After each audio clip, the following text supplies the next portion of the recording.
Muy buenas noches. Hoy tengo el agrado de presentarles el siguiente trabajo. Primero que nada, le voy a dar las gracias a la SUNUT por haberme invitado a exponer en el día de hoy. Hoy vamos a hablar del tratamiento en diabetes con análogos de GLP-1 e inhibidores de CGLT2.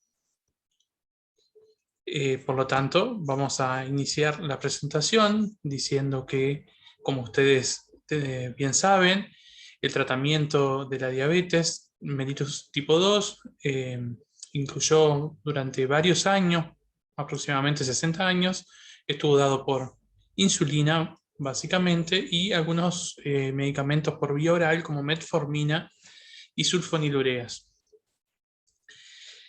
Actualmente, y con el avance del conocimiento de la patología, de la patogenia, de la diabetes, es que se fueron desarrollando nuevos fármacos, y estos nuevos fármacos en sí están considerados o tratan de ser por lo menos lo más seguros y con diferentes mecanismos de acción apuntando justamente a un tratamiento más bien basado en lo que es la patogenia de la diabetes. Para eso fue que se tuvo en cuenta el efecto incretina y los glucosúricos en el tratamiento de la diabetes mellitus tipo 2. ¿Dónde van a actuar? Los de efecto incretina van a actuar a nivel intestinal, los de efecto glucosúricos a nivel renal. ¿Y en qué se basan? Bueno, obviamente en un enfoque con un tratamiento o una terapéutica más fisiopatológica, como dijimos, y de esa forma lograr un mejor control glicémico y asimismo obtener seguridad terapéutica en el momento del tratamiento.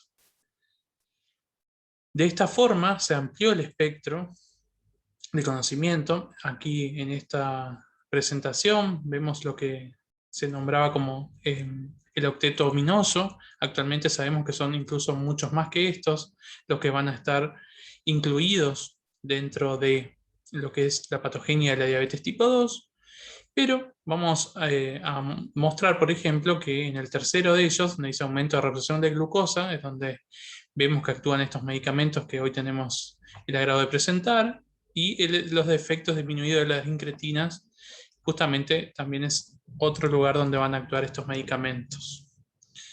Si nosotros hiciéramos una línea de tiempo, una timeline, acerca de el uso de los diferentes medicamentos, el descubrimiento de los nuevos medicamentos durante el siglo pasado y lo que va del presente, del actual, vemos entonces que por muchísimos años hubo pocos medicamentos, y en estos últimos 10, 20 años hubo un aumento bastante importante, un aumento exponencial en la cantidad de medicamentos, y no solamente en el lugar donde van a actuar, sino también en los diferentes compuestos dentro de esas familias de medicamentos. Están, por ejemplo, desde el 2005 presentes los agonistas del GLP-1, del péptido similar al glucagón tipo 1 o RGLP-1. Desde el 2006 los inhibidores de la dipeptilpeptidasa tipo 4 y DPP4, y un poquito más cerca en el tiempo los inhibidores de los contraportadores de sodio-glucosa tipo 2 o los nombrados como inhibidores de CGLT2 a nivel renal, básicamente. El que primero nos vamos a ocupar es el de GLP-1, o también nombrado como péptido similar al glucagón de tipo 1. Es una hormona de tipo peptídico, en 30-31 aminoácidos aproximadamente. Pertenece a la familia de las incretinas. Tiene una función fisiológica que va a estar dada por el estímulo en la producción de insulina, asociados también con una disminución de la producción de glucagón.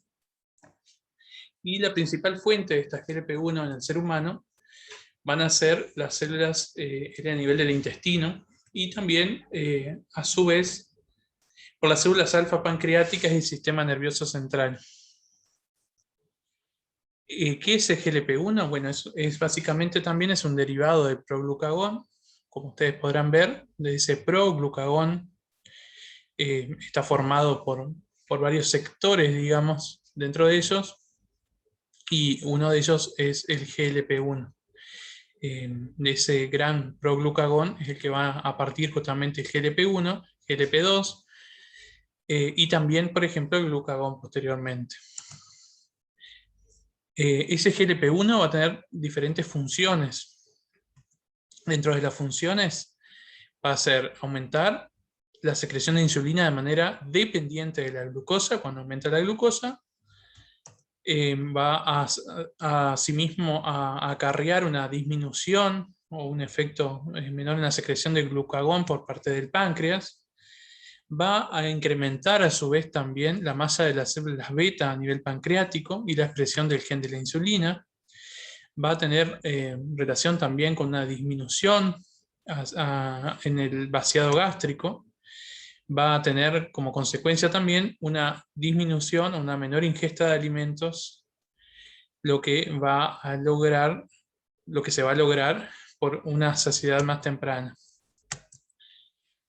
Entonces, hablando específicamente de los fármacos con efecto incretina y qué es el efecto incretina, decimos que las incretinas entonces se van a liberar en el intestino y siempre como respuesta a la presencia de nutrientes en el interior del intestino.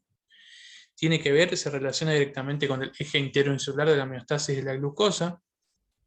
Por lo tanto, decimos que este efecto incretino va a ser el responsable de aproximadamente el 50 o el 70% de la secreción total de insulina. ¿Y cómo se descubrió justamente, o cómo se describió? Básicamente porque la glucosa cuando ingresa por vía oral aumenta mucho más los niveles plasmáticos de insulina en el diabético tipo 2, que lo que podría llegar a aumentarla la misma cantidad comparada de glucosa por vía endovenosa. Entonces se demostró que la glucosa por vía oral va a aumentar más los niveles a nivel plasmático de la insulina en comparación con la endovenosa. Las principales incretinas en ese sentido van a ser las del péptido similar al glucagón, o GLP-1, y el péptido insulinotrópico dependiente de glucosa, o GIP. El GIP va a actuar casi exclusivamente a nivel pancreático, pero los receptores para GLP-1 van a estar ampliamente distribuidas, no solamente a nivel del páncreas endocrino, a nivel de las células alfa y células beta de los islotes pancreáticos, sino también en órganos periféricos, como en el corazón, como en el estómago, con el nervio vago, e incluso también distribuidos a nivel del sistema nervioso central. Los fármacos que van a formar parte de estos de este tipo de medicamentos se vieron en los últimos años, en los últimos 10 años y un poco más también, que hay diversos fármacos que se fueron describiendo a partir de ese primero que fue el exenatide, luego el liraglutide, posteriormente el exenatide, en el paso del tiempo.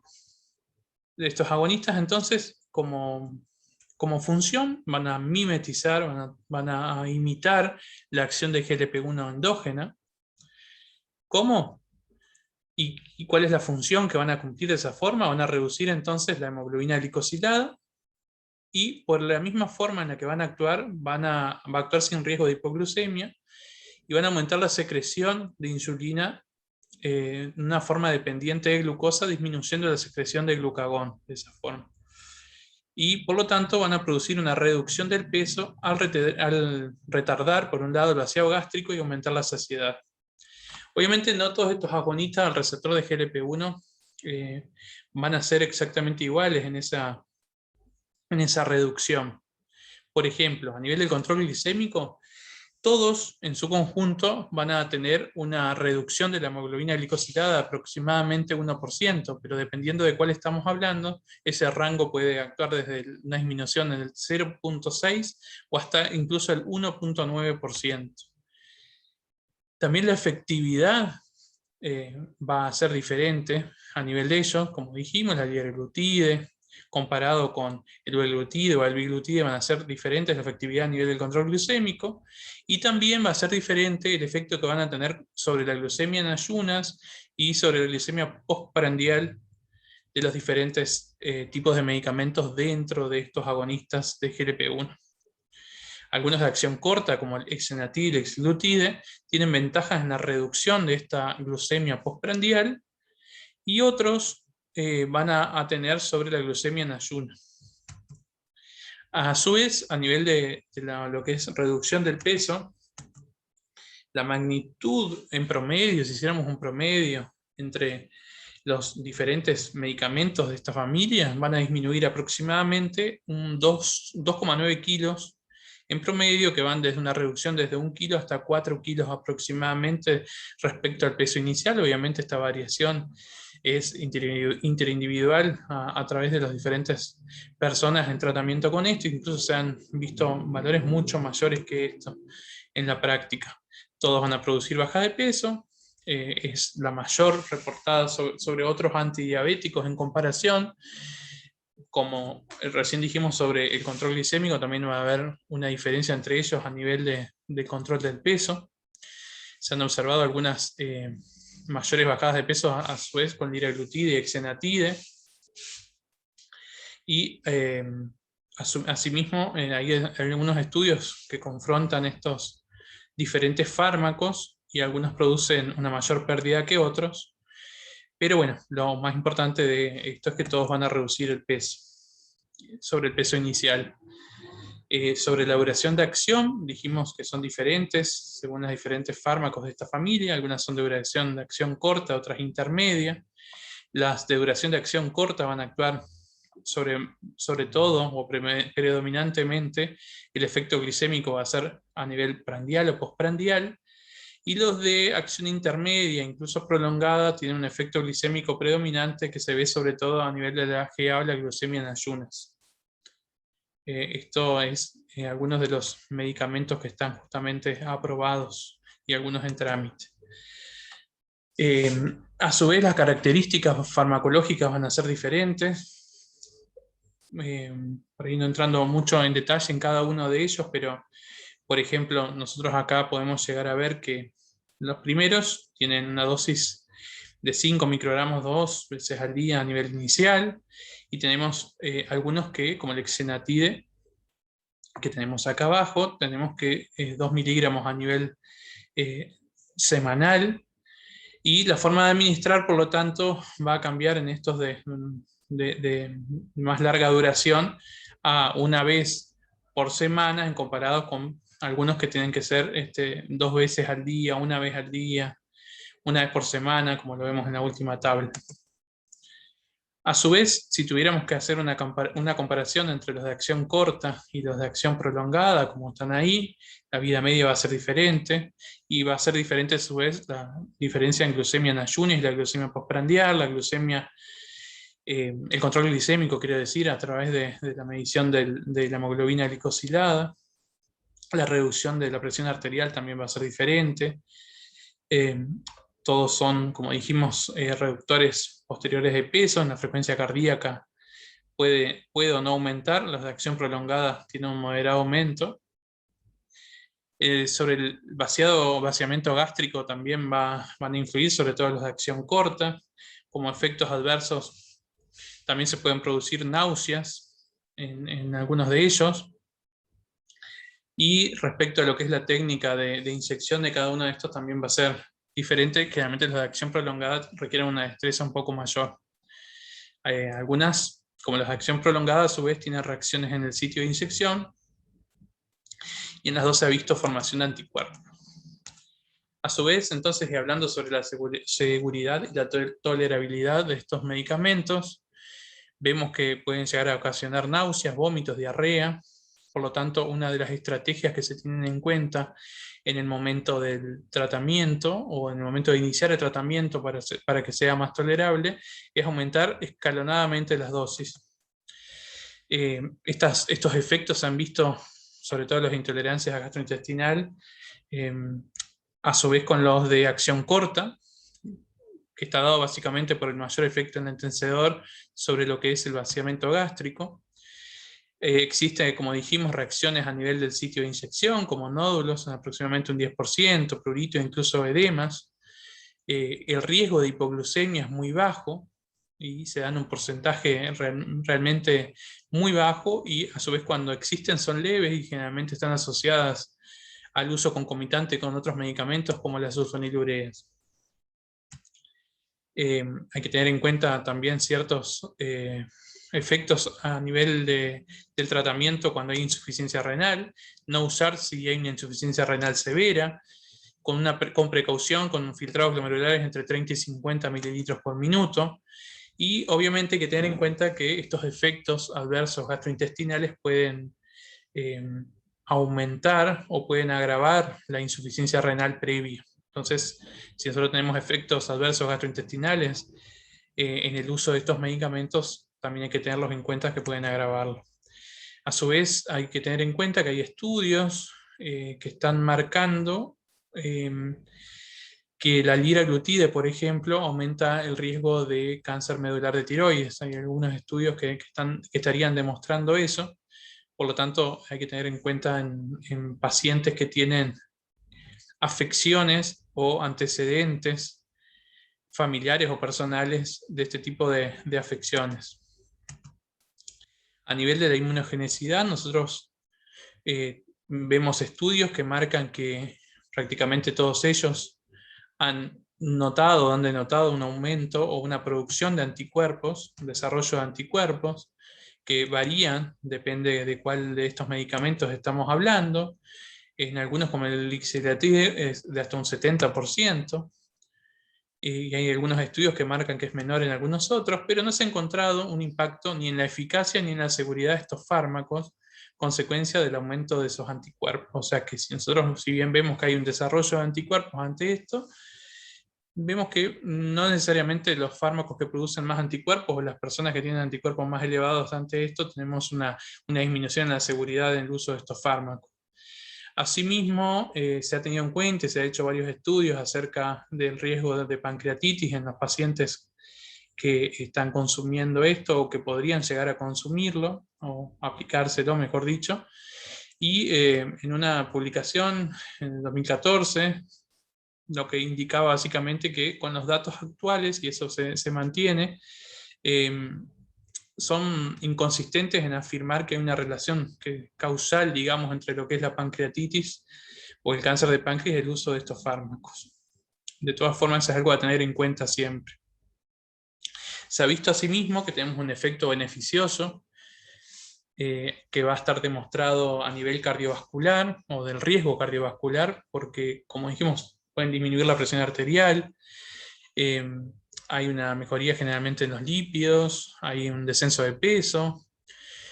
Por lo tanto, nosotros podemos llegar a pensar que hay un rol protector en el desarrollo de enfermedad cardiovascular en los pacientes con diabetes mellitus tipo 2 en tratamiento con esto.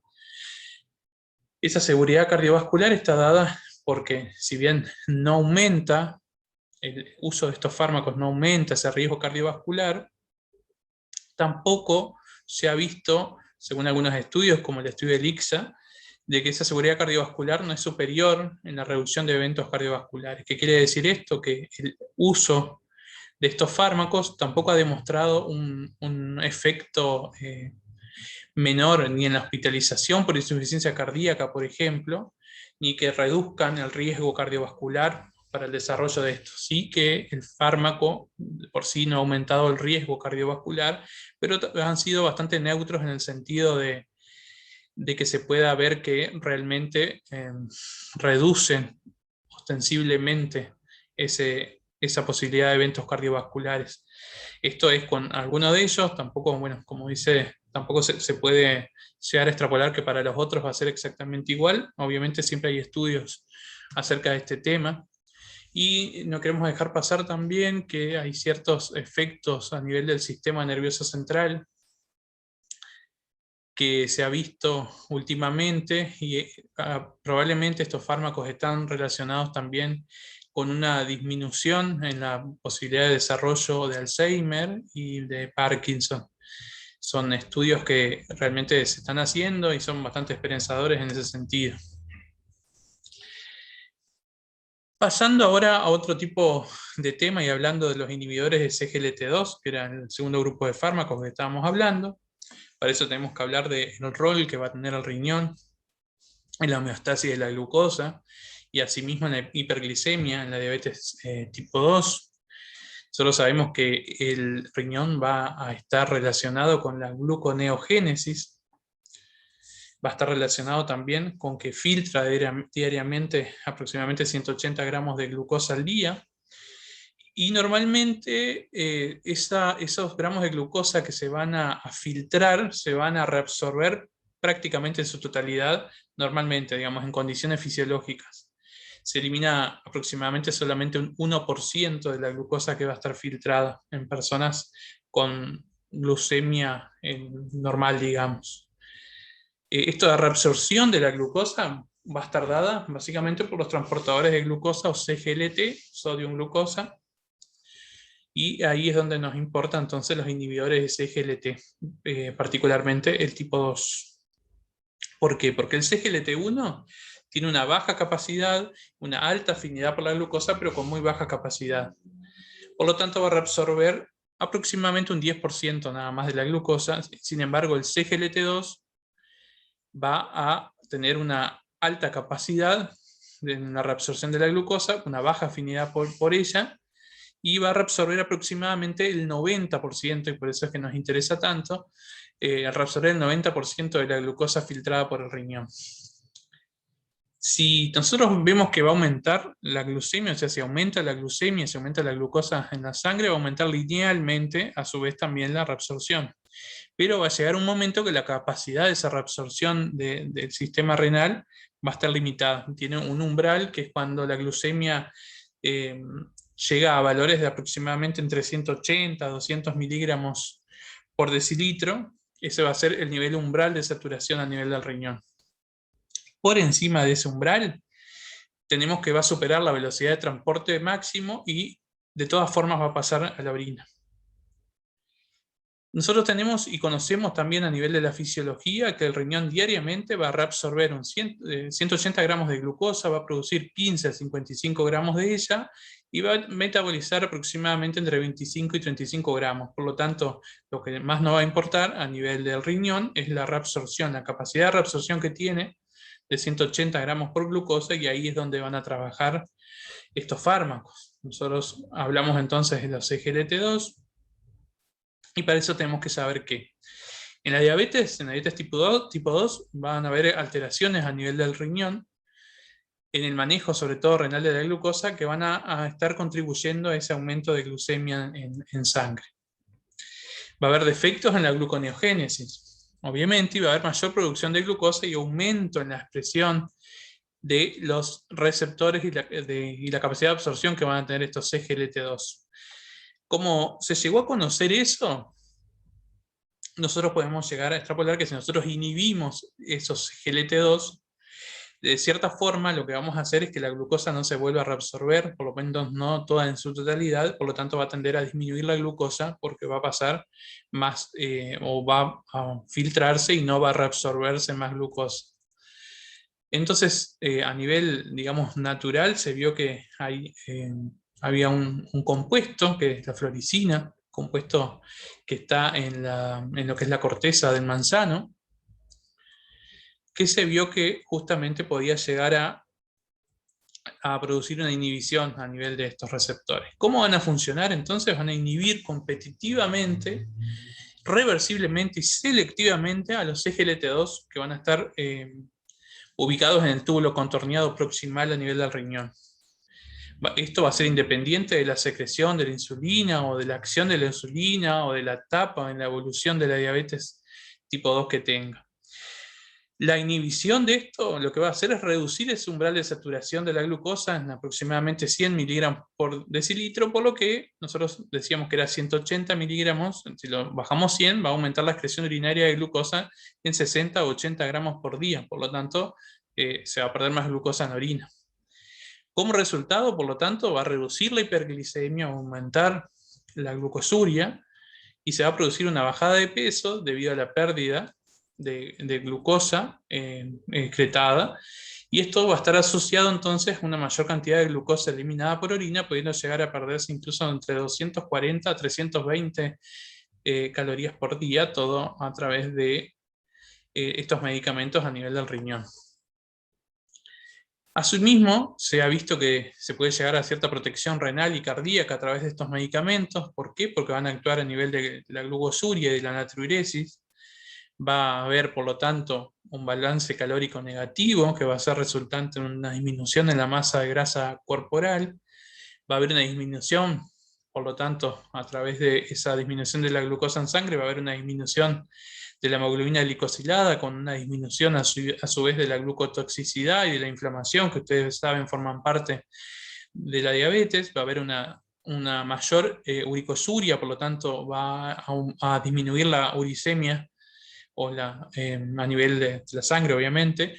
Va a haber una natriuresis, eso va a contribuir, esta salida de sodio en orina va a producir un descenso en la presión arterial, una disminución a su vez en la rigidez arterial, va a disminuir el volumen plasmático, por lo tanto va a haber una disminución de ese estiramiento a nivel miocárdico, va a haber un aumento en la retroalimentación a nivel del glomérulo y tubular, por lo tanto va a haber una vasoconstricción de la arteriola eferente, y todo esto va a contribuir en cierta forma en esa protección renal y cardíaca.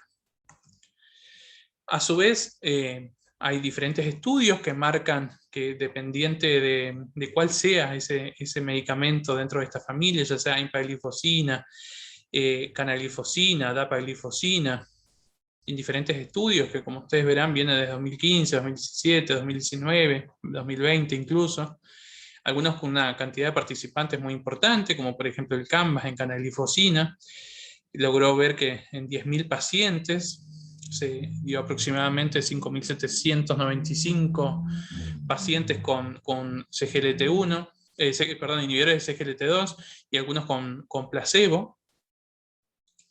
Y ahí se llegó a ver que, por ejemplo, más allá de que todas las personas en tratamiento eran obviamente en tratamiento con diabetes, algunos de ellos iban a tener insuficiencia cardíaca ya desde el inicio, y se ha visto una reducción a nivel de los eventos cardiovasculares, una disminución a su vez ostensible también a nivel de las hospitalizaciones por insuficiencia cardíaca, y por qué no también una disminución a nivel de la mortalidad. Son bastante importantes estos estudios, si bien hace muy poco tiempo, digamos, el desarrollo de estos fármacos, son bastante alentadores en ese sentido. Obviamente, dependiendo de cuáles de estos medicamentos estamos hablando, la dosis va a ser diferente. Asimismo, como pasaba con los agonistas de GLP-1, en los inhibidores de CGLT2, va a haber también una disminución de peso que va a variar dependiendo de cuáles de estos medicamentos estamos hablando. También va a haber una disminución ostensible de la presión arterial, y van a ser diferentes dependiente de cuál de estos medicamentos estamos hablando también. Vamos a tener que tener dos cosas en cuenta, sobre todo dos, que es el ajuste de dosis en la disfunción renal y en la disfunción hepática. Por ejemplo, la dapaglifosina no se recomienda si el filtrado glomerular es menor a 60 mililitros por minuto, la EMPA si es de 45, por ejemplo, y hay que hacer ajuste de dosis en disfunción hepática en la dapaglifosina básicamente, y no pasar de una dosis mayor a 5 miligramos por día. Hay que tener ciertas consideraciones especiales en el momento de indicar estos medicamentos. Si bien están descritas hipoglucemias, son muy leves, y hay que tener en cuenta sobre todo cuando el paciente está sufriendo cuadros de deshidratación o está sufriendo cuadros de poca hidratación, o esté con trastornos gastrointestinales, que esto puede llegar a considerarse como una depresión de volumen. Obviamente hay que tener en cuenta los riesgos que pueden tener de tener cetoacidosis, no por este medicamento, pero obviamente ante todo paciente con riesgo de una cetoacidosis o que esté internado, por ejemplo, se retira la medicación, eso ya lo sabemos, y se pasa insulina directamente. En pacientes con insuficiencia renal ya dijimos los cuidados que hay que tener. Y otro tema siempre a tener en cuenta, que siempre sale el tema, es de las infecciones genitourinarias. En las infecciones genitourinarias, obviamente, hacer fármacos glucosúricos siempre están, digamos, en consideración este riesgo de las infecciones genitourinarias. En la práctica diaria se ha visto que si bien tienen que hacerse obviamente todos los controles y no debería ser usado en personas que están con infecciones genitales o geniturinarias, se ha visto que si se logra un buen control a nivel de la glucemia, posteriormente va a disminuir el riesgo de infecciones geniturinarias y asimismo esas infecciones geniturinarias, si están tratadas en el momento de iniciar, o sea, el paciente no tiene en el momento de iniciar uno de estos fármacos, es menos probable que lo tenga después. Por último, y como para hacer una conclusión, en qué momento se logra dar estos medicamentos, ¿no? En qué momentos podemos elegirlos. Esto es de la ADA, y aquí en la Asociación Americana de Diabetes, bueno, se toma siempre como de primera línea lo que es el uso de metformina, y bueno, obviamente cambios en el estilo de vida, que incluye obviamente el manejo del peso, disminución del peso si es necesario, y un aumento de actividad física. Y se tienen en cuenta ahora también los indicadores de alto riesgo, ya sea a su vez de riesgo de eventos cardiovasculares, de eventos a nivel de insuficiencia renal, insuficiencia cardíaca. Y de esa forma nosotros podemos llegar a ver que cuando hay aumento o riesgo justamente a su vez de eventos relacionados con a eventos arterioscleróticos, a su vez podemos llegar a iniciar el tratamiento más allá de la primera línea con GLP-1 y, ¿por qué no, con CGLT2? Cuando hay insuficiencia cardíaca o cuando hay asimismo enfermedad eh, insuficiencia cardíaca o enfermedad a nivel de los riñones, también se tiene en cuenta, obviamente con todos los cuidados a nivel del filtrado glomerular, los SGLT2, por ejemplo.